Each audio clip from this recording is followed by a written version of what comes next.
Brittany, say something in that mic for me. Testing, testing, Say it again. testing, testing. Okay.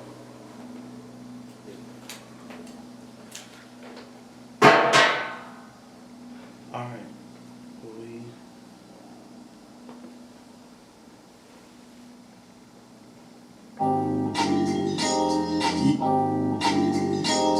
You are listening to the Unapologetic Podcast, starring the actual, factual Kimberly Smith and Sir Goodwin Live, weekly podcast based around Black culture, current events, entertainment, best friend series, Black love series, and controversial and informative topics and shows featuring special guests. Subscribe, listen, and follow on all podcasts and social media platforms.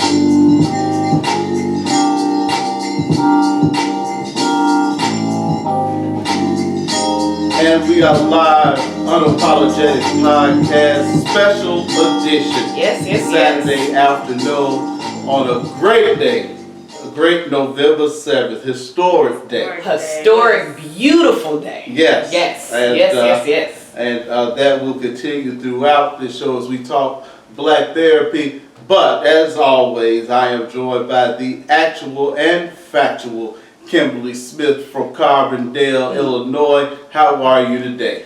Blessed, black, and highly favored. Yes. Yes. It's a great day. Today is Black Therapy. We've been talking about doing this type of show for a long time, and as we have grown and done more episodes, the therapists just seem to fall into our lap. It really did. Yes. And we not only found one, but you found three. Yes. Beautiful black women Yes. that are all in therapy. Yes. I can't wait. And she came to do the Black Love / Best Friend show with her husband and twin and friends, and they just celebrated an anniversary the other day. Happy anniversary. Thank you. Miss Ida Samuels Clay. Yes. How are you? I'm doing well. Welcome I'm also back. Black and blessed and highly favored. Amen. That's right. Thank you for being here.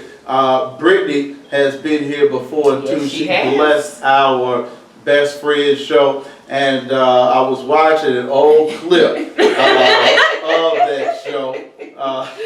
But we'll leave that for that show. Yes. And today, A great show. Yes. A great best friend show. And we want to welcome back Brittany Kendall. How are you? Hello, thank you guys for having me. I'm happy to be here.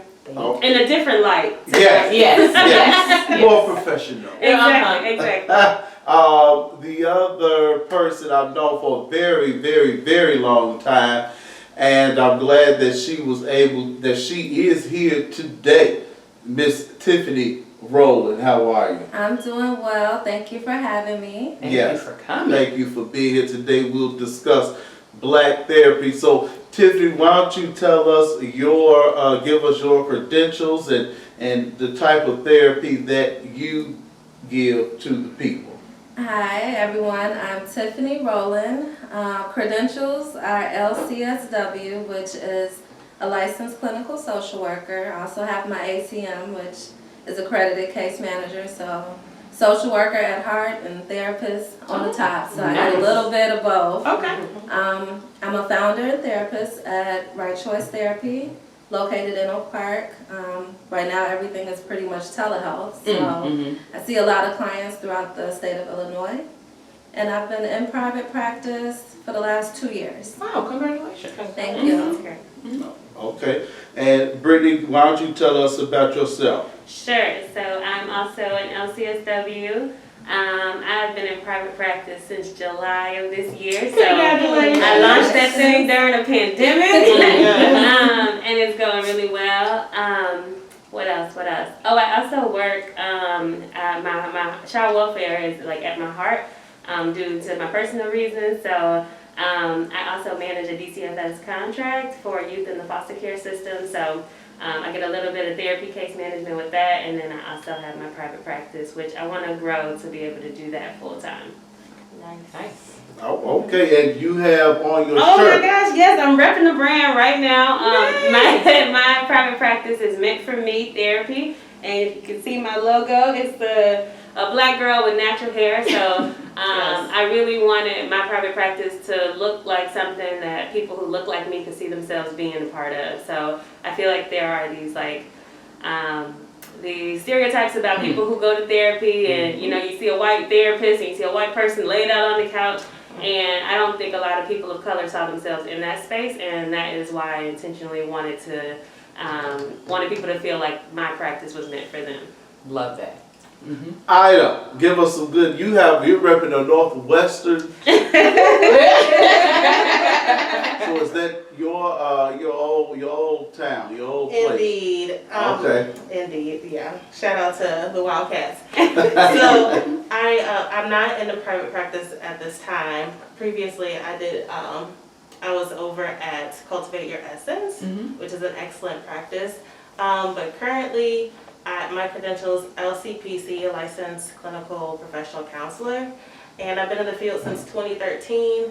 I work with an agency called Metropolitan Family Services, and what I do, I'm part of our clinical program. I oversee several child and adolescent programs that are focused on, obviously trauma-based, but focused on children in care, adopted youth, and also our infant mental health department with children birth to 6. Okay. I need to talk to you later. I Yeah, got a referral. Okay, We will that's definitely great. connect. Yeah. And thank you all for being here. And you can see those excellent credentials from all. So these are professionals and people that you can trust, and not somebody that we picked up off the street. I am not a fan of therapy at all. I feel like I can get down on my knees and the Lord will help me out, and I feel like I can coach myself through things. However, I have done therapy in the past, and it has been helpful. Tiffany, what do you say to someone like myself who is maybe afraid of therapy? There's a stigma in the black community Correct. about therapy. What do you say to those people? Well, for those particular people who may be more reserved or hesitant to actually pursue therapy, I would be more interested in having a conversation with them to see what are the reservations, what's the reason, what's the meaning behind it, and kind of help answer some of those questions that's probably unanswered, or maybe even the misconceptions behind therapy. A lot of the times when I get guys that's like, oh, I don't want to do therapy, I don't think I need it, then we kind of talk about how it could be beneficial. Areas where you could potentially improve, and how having a therapist is kind of like that support person, someone that's going to help support you, someone who could motivate you. And people, when they say, oh, I'm going to go get a physical trainer or someone to go work out, there's just accountability partners. So same thing when it comes to your mental health, having that person that's going to help support you, help give you that guidance that you need as you're going to build yourself. So you still can work on yourself and got it all under control. You can use your prayer, you can do whatever you're doing, but then you have an accountability partner, someone that's going to help support you and kind of help listen to you without judgment and give you that support that you need to make that progress. Okay. Well, before we jump into another question, I want y'all to clarify what means what. So I know that we have LCSW and then we have LCPC. So what's the difference in what separates the two? I would say one big piece, well, I shouldn't say big, one piece is our focus in our education. Okay. So though we're all master's levels, and correct me ladies if I'm wrong, but LCSWs tend to have a more holistic approach. So we're not just, we're certainly focused on the clinical work and what we need clinically, or what they need clinically, but also the other needs. You know what, I'm gonna let them speak for themselves. Okay. They'll speak for LCPCs. Okay. Our education is very clinical focused. Okay. So even though we understand there are different aspects that impact your mental health, within your community, we're focused on diagnoses, symptomology, and certainly our education is more research-based. Oh, or got is it. research-based. So Okay. And then what about the LCSW? Yeah, I would say definitely looking at all factors that contribute to why a client's mental health needs exist. So, right, looking at societal factors, looking at systemic issues, looking at oppression, like how do all these outside forces influence why people might seek clinical services. I would say, and I think also, like you can see LCSWs in a variety of different fields, some in child welfare, some doing policy work, some in education, hospitals, like every different branch. Like you can see social workers, because I think they've been trained kind of to look at those community barriers and try and like, how can we get you the resources that you need to address the mental health needs? Got it. Okay.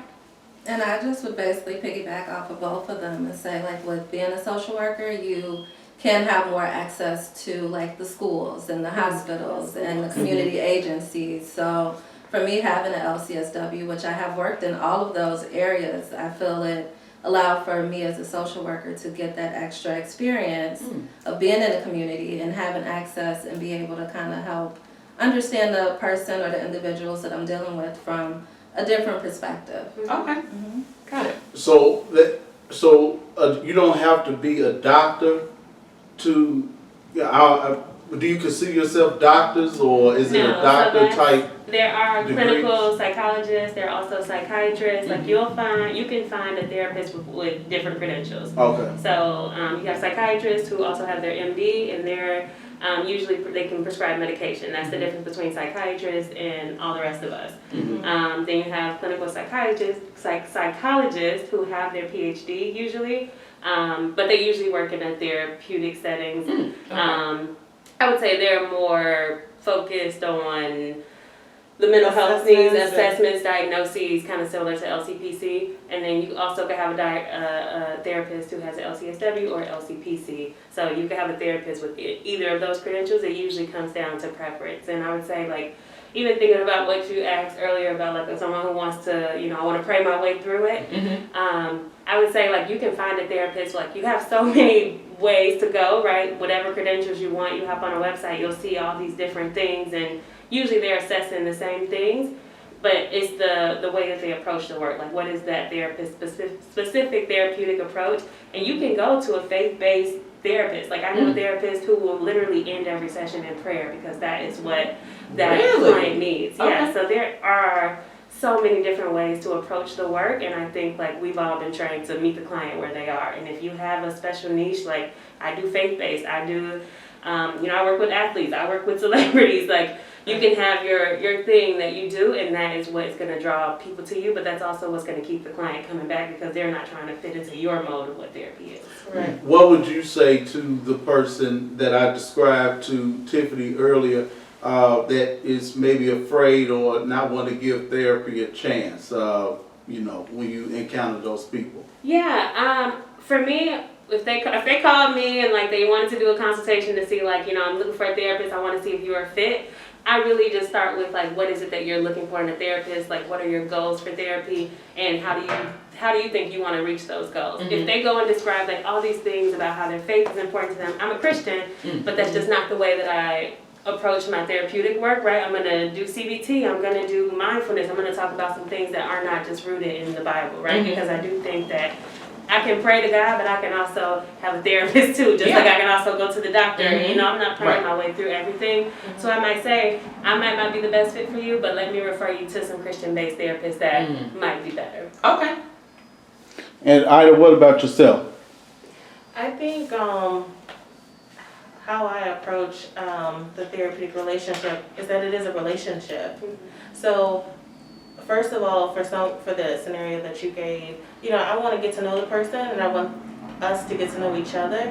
But it sounds like what I'm immediately picking up on is faith is a big strength for this particular client. So I'm going to do the best I can to incorporate those strengths into our sessions. So no, I'm not a pastor, right? So I'm not going to guide. I cannot guide this client spiritually in a sense, but I can certainly be a part of that process and that journey with them, supporting them through that by incorporating that strength. So I think certainly for someone who has reservations about therapy, I would say give it a chance. It starts with the relationship, and we can move from there. Okay.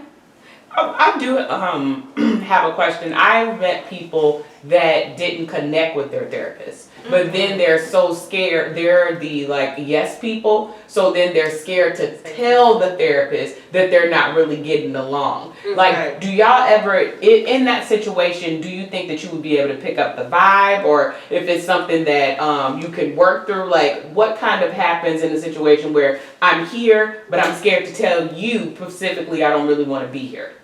Anybody can pick up that. I can take that one. So whenever I do my consultations with prospective like clients, I always tell them, if you ever feel that I'm not a good fit for you, just be open with me. Like my feelings will never be hurt at all, and not like in a cocky way. Like I want you to get the help that you need. I want you to be linked with whoever it is that's gonna best support you, work well with you. If it's anything that I'm doing or anything I say that may be offensive, share that with me. Like I learn when you share and stay open with me, and I always encourage my clients to have an open space. Like tell me something. I'm always asking them at the end, is there any questions or anything that you want to say? Go ahead and say it, or feel free to email me, text me, let me know if it's anything that you want me to do or that I'm not doing, or if you feel like you want to move to a different therapist or need referrals. I'll even help in the process. I will. We had a foot doctor on a week or so ago. She's a foot and ankle surgeon. A podiatrist or a surgeon? She's a surgeon. Oh. And she was saying that when people walk in the office and see her, you know, see her skin, maybe see her culture, you know, things that they are just, you know, immediately turned off. Do any of you all have a story like that? I mean, I have had clients who they may not have done their research and they see Tiffany Rowland and I may be in network with one of their insurance providers. They show up for the first session. We have a good first session and then they just don't book the next appointment, which it happens if you're uncomfortable or if I'm not meeting your needs or if it's just not a good fit, then I can understand that. I don't take it personal. But it has happened when people just don't do their research, which I always recommend. Do your research on your therapist. Do a Google. Google and see, put a face to them, see what you can learn about them. That way you're not in the office and uncomfortable, not necessarily knowing what you may get. Yeah. I think that's the difference kind of between therapy and doctors usually. Like, usually if your client is going to the doctor, like, all you get is a name, right? I can't, like, look you up or you come up on, like, healthgrades.com or something. But sometimes I don't even have a picture. I just know, like, okay, this is where this person got their degree from. I think for clients who seek therapy services, unless they're just, like, going to their insurance, like, can you send me some providers in my area? Most people are really intentional about their search, especially people who are private pay, paying with cash. They're hiring us. And I'm not cheap, so I know that they want to get, you know, they want to make sure they're making the right decision because it's an investment. And so most of my clients, probably I've had all of my clients who have seen my website, they've seen me on Therapy for Black Girls or Psychology Today, and my branding is very intentional, and so they are not surprised when they, you know, I was going to say walk in, but when they hop online and they see this black woman with this natural hair, that's really why they came to me. I would definitely agree to your point about our clients being intentional. For those who do choose, can choose a therapist, being intentional. I know in our community, for those of us who are seeking clinicians, we want clinicians that look like us. And so oftentimes, I don't think clients are coming in blindly. I think at least the ones who are like private pay and things like that. Okay. Why are black therapists not highlighted like white ones are? That's a question that we have from our Instagram page.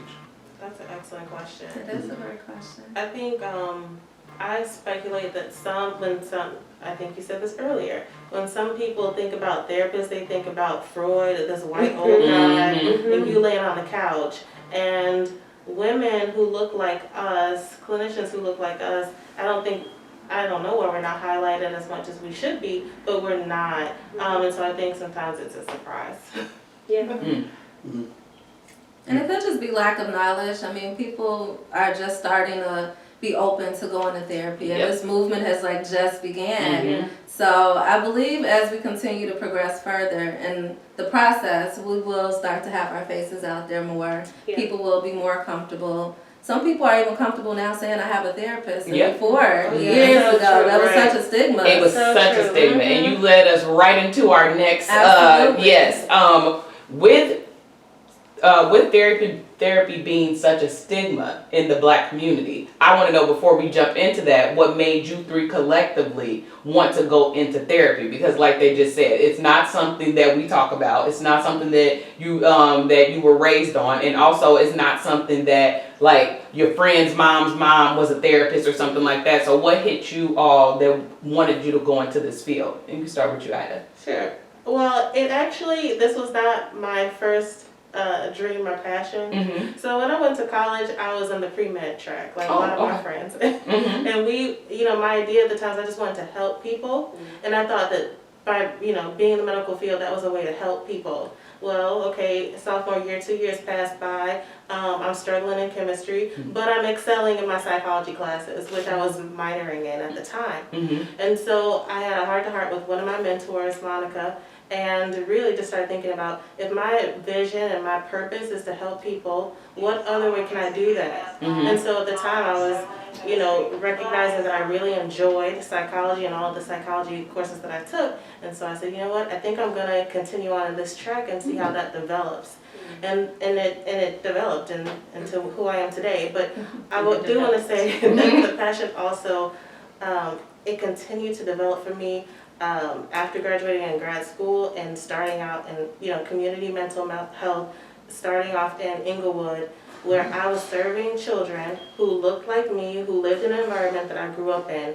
And so I think that just really propelled me to be even more into the field and strongly, passionate about the clients that I serve, because, I know that I'm providing quality clinical services, and I feel that's what they deserve. Okay. Yeah, I think, Kim, what you said is probably one of the reasons why I wanted to pursue it, because I was representation matters, and I think the more people we hear saying well, I don't go to therapy because I can't find a therapist who, will understand what I'm talking about, who understands my cultural experiences. I think hearing those messages constantly and being in a place where, I was sitting in my classes, I went to University of Chicago for social work school, so sitting in my classes full of white people, full of white professors, full of, material that was about being a white clinician and how do you work with, a minority client. And I'm but there was never the reverse, right? Wow. And I think it was really just because that is what the field looked like. That's what it has looked like for a long time. So I actually switched in. I was actually on the administrative track because I thought I wanted to go into policy work. And I was no, I want to do clinical work because I think we have enough people in policy who've never been on the ground, who've never been in these experiences, who've never sat in front of people and realized how do the policies that I'm making impact people who don't look like me, right? And so I think that was the ultimate thing for me, and I think it's gonna take a lot more of us being in the field for that stigma to go away, because nobody's gonna go to therapy and be excited about it if they have to go in and sit with no white woman who's asking Exactly. the You most don't basic understand questions. anything that I'm and talking if I have about, to right, explain yeah. my experience growing up or being Black or just in this country, especially this year alone, I just cannot imagine not having that space and feeling that space was for me and being able to trust that person. Was there any Black men in any of y'all graduating classes?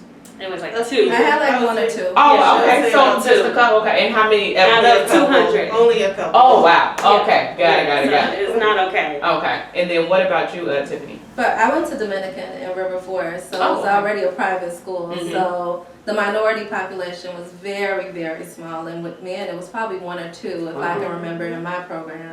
Even with African American females, very limited. But we did get a great teaching education, everything. The foundation was nice. I appreciated the openness at the university, but it was nice to kind of be able to be a representative, be able to represent our population, be able to have a voice, be able to work with people like us. So I started off working in the Austin community, working with the teenage boys and the teenage girls, and that's when I realized that counseling and just being a therapist was going to be for me, because I would do community support work and before you know it, it's always the one-on-one talk, and then you learn so much about people and be able to connect with them that it's like, oh man, if I really could do this full time or dedicate like my studies to kind of focus more on this particular population, then I could be more helpful. So. Wow. Okay. Did the road start for you in DeKalb? I have my bachelor's degree in sociology with the emphasis of criminology from NIU. So it did start there. I just didn't know exactly where it was going to put me. But I was able to build off of that bachelor's degree and take it and get my MSW at Dominican. Brittany, you said earlier, you said that you're not cheap. And I think that is one thing I can speak for the community when I say I don't pay. You know, and so you can be afraid, you can feel like you're not needed, but then if you don't have the money, to seek a therapist, that's a turn off right there. Where do you go from there? So what do people do who probably cannot afford it? Yeah. What should they do? That's a great question. So I always suggest, like, if you're employed, starting with your place of employment, seeing if you have insurance benefits that cover mental health services, or seeing if your job is in network with an EAP or an employee assistance program. A lot of jobs will have, their employees can get 3 free sessions or 5 free sessions or 10 free sessions, but you just have to ask, because sometimes it's like, you get that packet when you start, it's like, welcome to the team, and you just don't Sign even know. it and be done. Exactly. But there are also a lot of, there are a lot of therapists who offer sliding scale appointments, right? So, I also see that you accept Medicare. I do have Medicare clients. Yeah. Sliding scale, yes. and some, they look at income and their scale could slide all the way down to 0, right? But you just have to, you do your research. That's another thing. But then there are also these new things popping up. I think that's the great thing about this technical age that we're living in. There's like BetterHelp. There's the Open Path Collective, where they have therapists on there whose rates are between $30 and $80. So, I mean, honestly, when I hear people say like, I can't afford to go to therapy, like you might not be able to afford to come to me, but you can afford to go to therapy with someone. And I'm saying me, but I also offer sliding scale. I was gonna say, Yeah, no. And I want to be very clear or whatever.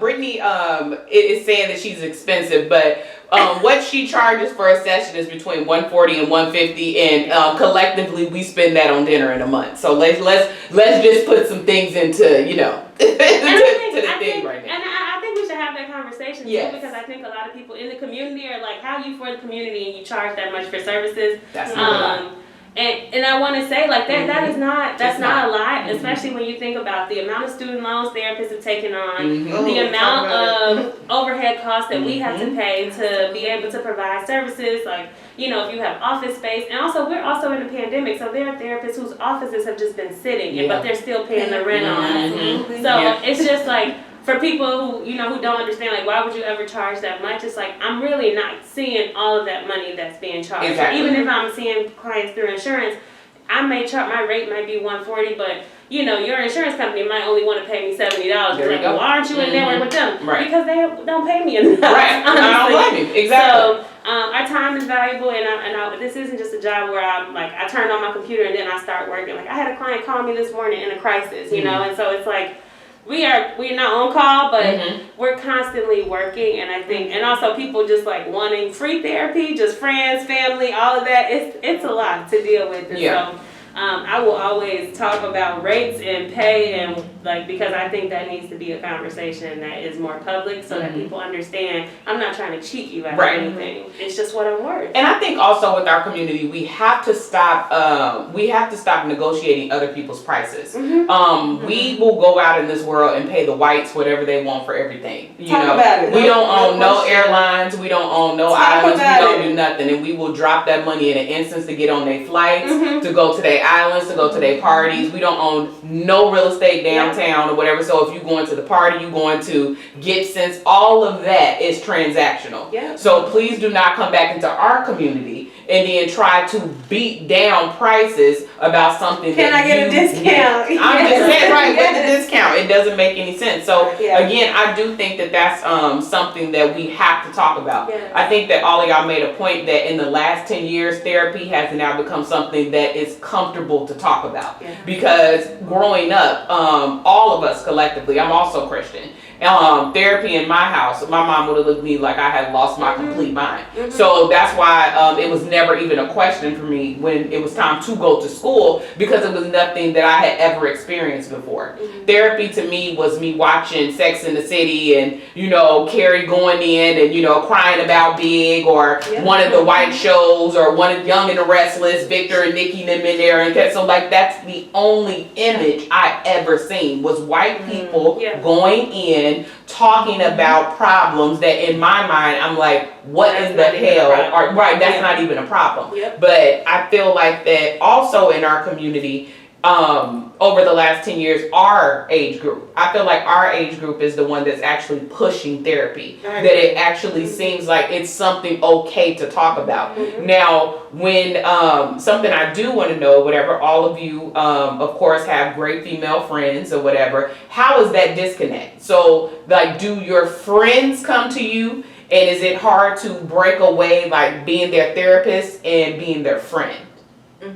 Well, I'm really, really big on creating boundaries. Yes, boundaries. I work so hard with so many clients throughout the day. So by the time I catch a friend and I'm like sensing therapeutic needs, I'm like, you should see a therapist. Oh, there you go. See a therapist. Okay. Because Tiffany cannot be there for you. Right. So at this point in my life, like, I'm really very in tune with myself and when I'm at work and when I'm not at work. So family, I'm okay with supporting my family. Right. But being a therapist to my family, no, that's not going to happen. Okay. Being a therapist for my friends, that's not going to happen. Now, I will steer you in the correct direction, put you on to some referrals, but everyday conversations is all I want for my family and my friends. Come on, Yes. sis. All right. I agree. She hit it on the head. I do not do it. And then also I think it puts our friends to be in a tough position too. It puts us in a tough position, puts them in a tough position, because we are now trying to fill two dual roles in two different relationships in their lives, and it's just not possible, right? So I do think I do think my friends trust me now to be able to help them find a good therapist that's a good fit for them. So they do. I love that they come to my friends and my family come to me and say, can you help me find a good therapist? Because I know that you can't work with me in that way. Right. Okay. Yeah, I mean, just to piggyback, I think word of the day is boundaries. Like, obviously, we have skills as therapists, active listening and things of that, and we probably use that in all of our relationships. But at the end of the day, I can't be your therapist. Like, I cannot. And I'm not going to be objective either. Right. Being your friend. You don't want this. I cannot be your therapist. And, I think we all know that therapy is certainly an emotional labor. Right. And so, when we're done with our 9 to 5, sometimes we're exhausted. And so, I can give you the energy as a friend, as a family member, but as a therapist, Okay. I gotta. Word of the